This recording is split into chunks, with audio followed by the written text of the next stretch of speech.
Hey all, welcome back to my channel. If you haven't been here before, my name is Julie and I primarily make content surrounding topics such as music, makeup, as well as mental health. Today's video is mental health related. There is a clinical piece to this. However, this information is applicable for everyone. These are not suggestions solely for therapists of things they can do with clients. This is for all of you. Everyone I feel is going to benefit from the information in this video. Today's video is all about validation, what it is, how to do it, as well as what is invalidating and what does invalidation mean. So let's get into it. I found a cool article on Psychology Today that was written by a DBT specialist. DBT stands for dialectical behavioral therapy, and it's an evidence-based treatment for borderline personality disorder, although it is also an evidence-based treatment for other mental health conditions, and in my opinion can benefit anyone. I find it to be very accessible, so I really liked that this article presented things with DBT in mind. I'm going to read you the definition of validation from this article. It says, validation is the recognition and acceptance of another person's thoughts, feelings, sensations, as well as their behaviors, and validating that all of those aspects are understandable. Self-validation, so validating yourself, is the recognition and acceptance of your own thoughts, feelings, sensations, as well as behaviors, perceiving them as understandable. So Marsha Linehan, my hero, the queen and creator of DBT, who has BPD herself, so she knows what's up, made 6 levels of how to validate. Level 1, be present. This means if your loved one needs to vent to you, should you be on your phone? Should you be on the computer? No. I'm not putting the blame on you. I'm not here to yell at people and make people feel bad because they've been distracted while someone needed their attention. It is on both sides. The individual who's coming to vent needs to say, hey, can you put your phone away? I need this attention right now. I need your time. It's all about communication, and we know interpersonal effectiveness is a huge part of DBT as well. Moving forward to the second level of validation, this pertains to accurate reflection. According to this article, it says accurate reflection means you summarize what you've heard from someone else, or you summarize your own feelings. When you accurately reflect validation in an authentic way, then you show that you're truly working toward understanding this person's experience and also are not judging it. And your accurate reflection is what is validating. Now, are you going to understand everything your loved ones go through? No, because you may not go through it. And it's okay to express that. It's okay to say to your loved ones, you know, I've never been through that, but you don't want to leave it at that. You have to say, I'm sorry you're dealing with that. Or turn around and say, okay, so you explained to me this situation and it sounds like it was difficult for these reasons. Although I haven't been through that before, that's something that sounds very difficult. So they provide an example of this. So the loved one says, I'm feeling pretty angry and hurt. And the other individual's reply is, sounds like you're disappointed in yourself because you didn't call this person back, which is an accurate reflection. This is also a therapeutic technique that therapists are encouraged to summarize the information back that a client tells them to make sure that the client and them are on the same page. Personally, I don't love using that. I don't love when people summarize information back to me. So I would even have a conversation with your loved one of, do you want me to communicate back what I think you're talking about and what I think you're getting at, or is that going to be more invalidating? We are all unique creatures. We are very sensitive beings, myself included. So it's really important to have this communication. Even though these are the 6 steps, they may not be for everyone, and it's important to acknowledge that. On to level 3. Level 3 pertains to mind reading. Mind reading has to do with guessing what another person is feeling or thinking. This article suggests that when a loved one's describing a hurtful situation they've endured, to notice their emotional state. The individual themselves may not be great at identifying what emotions they go through, and I definitely can relate to this because I'm someone that has such intense anxiety. I always say I'm anxious, and although I may be, there's other feelings going on Linehan, it's kind of like the iceberg model where the anxiety is all I see, the anxiety is all other people might see, but there's guilt, shame, sadness, irritability, anger, etc. underneath there. And identifying emotions is really important for the person that is venting in this relationship, but it's also important for any human being to have this skill, whether it's identifying their own emotions or attempting to identify the emotions of other people.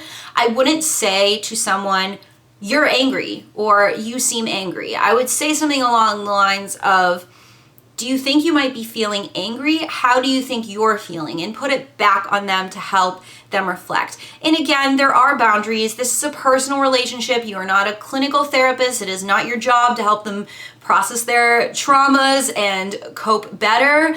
Although it is important to support them to your best ability as long as you're taking some space and setting clear boundaries so that you can practice self-care and you don't get too burnt out or overwhelmed by the relationship.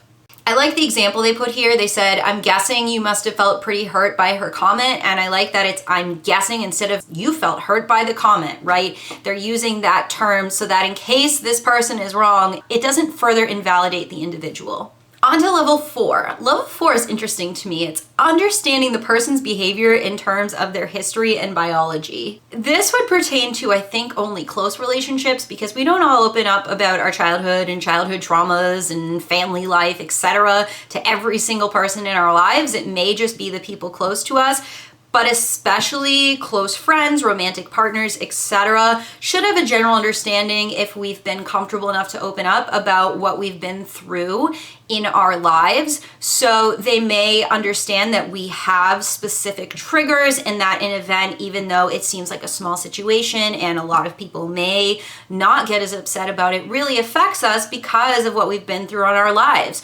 Or my example is that I live with OCD and it's a result of my genetic and environmental predispositions because I grew up with a parent who has OCD. So that makes certain situations difficult for me that may not be for other people, but for people in my life who understand I have OCD, who are educated on it, etc., may be better suited to understand what I'm going through, even if they can't fully imagine themselves enduring the same emotions to a situation. Level 5 has to do with normalizing or recognizing emotional reactions that anyone would have.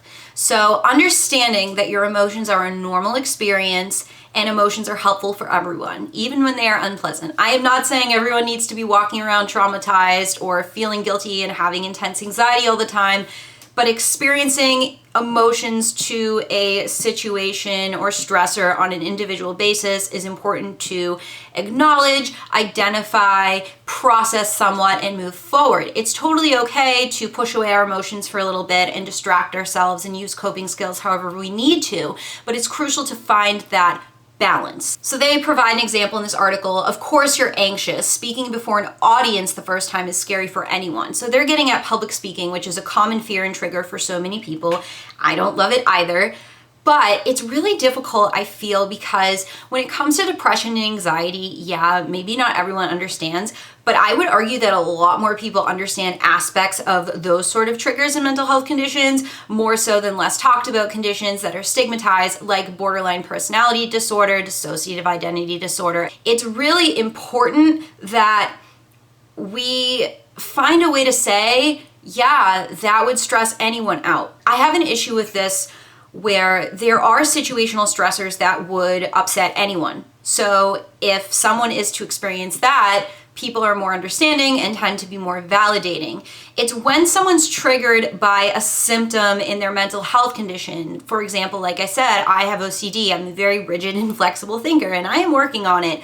But when things don't go exactly according to plan or the plan changes, other people are more flexible and can roll with it. And I still attempt to do that even though emotionally it's hard. But at first I get really, really, really anxious about that and I have a hard time accepting it. And so for someone else in my life who doesn't live with OCD or hasn't been around many people who have it or isn't well educated on it, it may be harder for them to understand. I also feel this way with my agoraphobia because I have told people I struggle to go in crowds. It's really overwhelming. And either I'll get, oh, I love crowds. That's not really helpful. See, if you want to be validating, this is what you have to do. It's okay to say, well, I like crowds. It's okay to tell me, I don't really understand what you're going through there, but I'm sorry you're dealing with that. It's hard. And then maybe relating by sharing one of your triggers, like, oh, well, it gives me anxiety when I have to make phone calls. So although I don't get anxiety from the same things as you, I do deal with it with other triggers. And that helps us to relate and connect more, and for both of us to feel validated in what we struggle with emotionally. Moving forward to the final level, level 6 pertains to radical genuineness. Radical genuineness is when you understand the emotion someone's feeling on a very deep level. Maybe you had a similar experience, and radical genuineness is sharing that experience. Just like I was talking about, I was delving into this level here. It's very interesting. I've had friendship dynamics like this where I vent and then my friend vents back, and I respond well to that because I know the purpose of my friend doing that isn't to invalidate me or interrupt what I'm talking about. They're trying to show me that they relate, and that is their way of validating. So as I said, we're all individuals. We're going to respond differently to how people attempt to validate us. So we need to be aware of what is helpful for us and what isn't. You may not want someone's personal experiences. You may just want to talk on your own and that's it. But to me, this is why support groups exist, right? Because when we relate to other people and we know we're not alone in what we're going through, that in turn can be very validating as well. So let's get into what invalidation specifically means. According to this article, emotional invalidations when a person's thoughts and feelings are rejected, ignored, or judged. Invalidation is very emotionally upsetting for pretty much anyone, but very hurtful for someone who is emotionally sensitive. This is very difficult for people with mental health conditions across the board. It is, from what I read, especially difficult for individuals with borderline personality disorder. So invalidation can create emotional distance and even disrupt relationships. And this is definitely true for me when I feel invalidated. Being invalidated is one of my biggest triggers. I'm not going to get too into it, but it stems back to my childhood and things I've been through and just feeling invalidated all my life. People saying things like, oh, at least you have this because I deal with this. You know, those kind of people that always have to talk about how they have it worse. And maybe it's not intentional, but that is very invalidating and hurtful. And then I felt guilty for having the feelings I was having, or I felt like I wasn't grateful for what was going on. And it's just really important, regardless of our story and what we go through, that we don't invalidate other people. We don't compare traumas. We don't say, oh, well, that doesn't count. Because it's not up to us to say that. Trauma is up to the perception of the individual. It's how the situation affected them, even though it may have affected someone else differently, or maybe didn't affect them as much as it may have affected somebody else. We have some invalidating statements listed here as examples, like, you shouldn't think that way. That immediately puts guilt on a person. So even if you don't agree with their thought process, please don't say this to people. Oof. We have people who want to fix your feelings, so it comes from good intentions and they mean well. They provide an example of a parent saying, come on, don't be sad, don't you want some ice cream? And oh, ice cream can be a wonderful, emotionally satisfying coping skill, but we have to talk about our emotions first and process them and say to our loved ones, it's okay to be sad. It's okay to have these feelings, and it's okay to talk about it. And that actually helps to dampen the stigma a little bit, which we know I'm fond of, right? We have blaming. Ooh, this one to me is probably one of the worst. You always have to be the crybaby, always upset about something. You ruin holidays. Why didn't you put gas in the car before you got home? You never think and always make everything harder. Blaming is always invalidating. I would say that blaming even falls under gaslighting somewhat and could be an abusive tendency. So this one, I feel like maybe the most intentional out of them all, but that's just my personal opinion. And then we have hoovering, which they call it that because it's when you attempt to vacuum up feelings that make you feel uncomfortable, saying to someone, it's not a big deal. Ugh. Yes, we know, we drop something on the floor and we're ragefully angry over it and our emotions do not match the situation. Don't you think many of us already are dealing with guilt for having such an intense emotional reaction to that? So just because it's not a big deal, we logically know that, but our emotional response is entirely different, and that is okay, and that's something that people need to understand happens to all of us, regardless of if we have mental health conditions or not. Ooh, we have judging next. You are overreacting, and that is a ridiculous thought.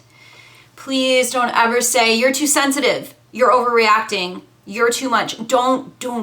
Please do not say these things to people. Even if you have a judgment of what someone is going through or talking about, if they're a loved one, don't put this on them when they're in a heightened emotional state. That can be very triggering. I like how this article ends with replacing invalidation with validation. The best way to stop invalidating others or yourself is by practicing validation. Validation's never about lying or agreeing. It's about accepting someone else's internal experience as valid and understandable, and that is very powerful. And I wholeheartedly agree. I know I went through a lot and this is getting long. Thank you so much for watching. I do want to say I'd like to do a separate video on how to validate ourselves, because that is a lot more difficult of a process than to validate other people. I would know, as someone who did great in the mental health field interning, as well as I feel like I'm a supportive person that someone will appreciate having in their life if they struggle. But validating myself is a work in progress. Please give this video a like if you enjoyed it. I'd love for you to subscribe to my channel as well. You can follow my social medias down below. My Instagram is Julie_counseling. My Twitter is Julie Counseling with no underscore. And my Facebook page will be linked down below as well. And I'll catch you on the flip side. Bye guys.